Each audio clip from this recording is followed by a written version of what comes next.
नसल्ली अला रसूलिल करीम।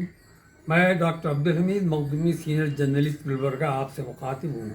मेरे सामने एक बीजेपी एमएलए का एक बयान है जिसको मुतनाज़िया बयान कह सकते हैं। और उसने कहा,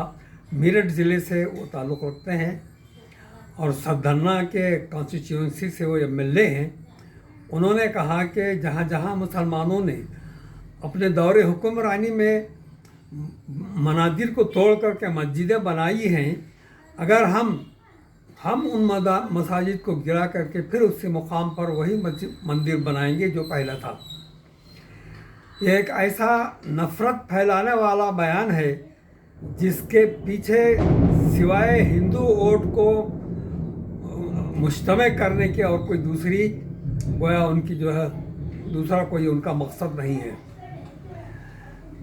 तो ये कह कर के बाबरी मस्जिद को गिराया गया और फिर जब उस मंदिर बनाने के लिए जब बुनियादें खोदी गई तो वहाँ कोई मंदिर का कोई बाक़ियात नहीं निकले, अलबत्ता एक बहुत बड़ा पानी का चश्मा निकला। चंपत राय साहब जो वहाँ के सदर थे, उनको तो ये चाहिए था कि जब वो देखते कि एक बहुत बड़ा पानी का जो है ज़ख़ीरा वहाँ से निकल रहा है तो वो ख़ुद वहाँ से चंपत हो जाते, लेकिन उन्होंने उस पानी को एक बाजू की नदी से मिला करके अपने कामों का आगाज़ किया। अब जहाँ तक सवाल मस्जिदों को तोड़कर मंदिर बनाने का है, तो क्या सबूत है बाबरी मस्जिद गिराने के लिए, 500 साला मस्जिद को गिराने के लिए उनको कोई सबूत नहीं मिला। वो ये कहते रहे कि हमारी ये ख्वाहिश है, हमारी ये आस्था है कि यहाँ राम की पैदाइश हुई है तो इसी मुकाम पर राम का मंदिर बनना चाहिए। जबकि अयोध्या में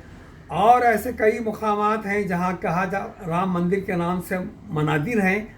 और वहाँ कहते हैं कि राम की पैदाइश वहाँ पर हुई। तो ये कह करके मस्जिद, आलीशान मस्जिद 400 साल पुरानी गिराई गई और उसके बाद ये हशर हुआ कि बड़े बड़े तूफ़ान आए, बड़े बड़े ज़लज़ले आए, मुल्क के अंदर तबाही मची और उड़ीसा जैसी रियासत में दो दफ़े फैलाव आए। उड़ीसा वो रियासत है जहाँ पे सारे हिंदुस्तान में सारी रियासतों से ज़्यादा सबसे बड़े बड़े मंदिर हैं और वहाँ बड़े बड़े भगवानों के जो है मनादिर हैं, लेकिन उन सब मनादिर में पानी घुस गया।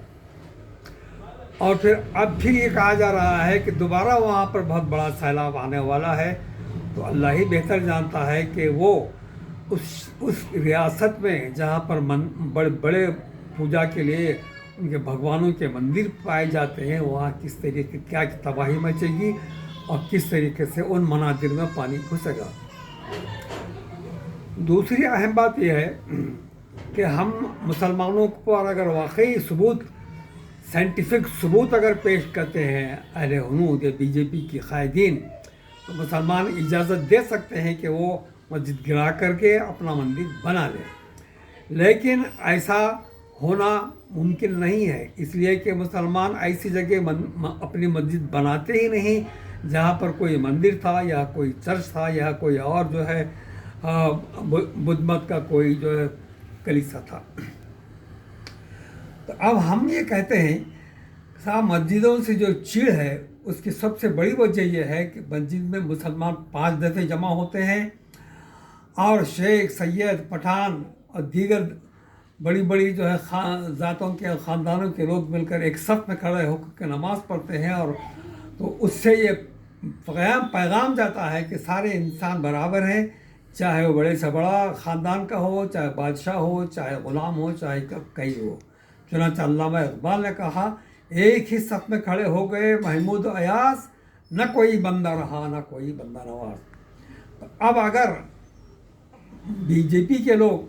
कोई मंदिर बनाना चाहते हैं मस्जिद को गिराकर, तो हम उनसे ये इस्तदवा करेंगे कि ऐसे मनादिर तामीर करें जिसमें ज़्यादा से ज़्यादा लोग जमा होकर के इज्तिमाई इबादत करें और उसमें तमाम ज़ातों के लोग जो है जमा हों, ब्राह्मण हो, बनिए हो, वहाँ पर शूद्र हों और दीगर ज़ातों के लोग हों, सब एकजा होकर एक मंदिर के अंदर जो है इबादत करें। अगर ये काम बीजेपी कर सकती है لیکن میرا یہ کہنا ہے کہ بی جے پی اس میں مداخلت نہیں کرنا چاہتی، وہ ذات پات کو اور برہمنوں کی اونچائی کو تسلیم کر کے جو ہے کام کرنا چاہتے ہیں۔ اس کے نتیجے میں ہندو دھرم ایک کمزور گویا دھرم بن کر رہ گیا ہے، کمزور سوسائٹی بن کر رہ گئی ہے، اور ان کا ہندو دھرم ہندوستان سے باہر ہی نہیں گیا۔ تو یہ کہنا کہ مسلمانوں نے مندروں کو توڑ کر مسجدیں بنائی ہیں، ایک شرپسندانہ، ایک متنازعہ بیان ہے، اور اس کے پیچھے سوائے یو پی کا الیکشن جیتنے کے لیے ہندو ووٹوں کو پولرائز کرنے کے علاوہ کوئی اور دوسری جو ہے اس کی جو ہے کوئی سازش نہیں ہے۔ تو میرے اس بیان پر غور کریں، اور بی جے پی جو ہے حکومت اس غلط قسم کے پروپیگنڈے سے باز رہے، اور یہ دیکھے کہ اس کے کیا نتائج ہندو اور مسلمانوں کے اندر نفرت پیدا کر کے کیا ملک میں کیا نتائج پیدا ہوں گے، اس کا اندازہ کرے۔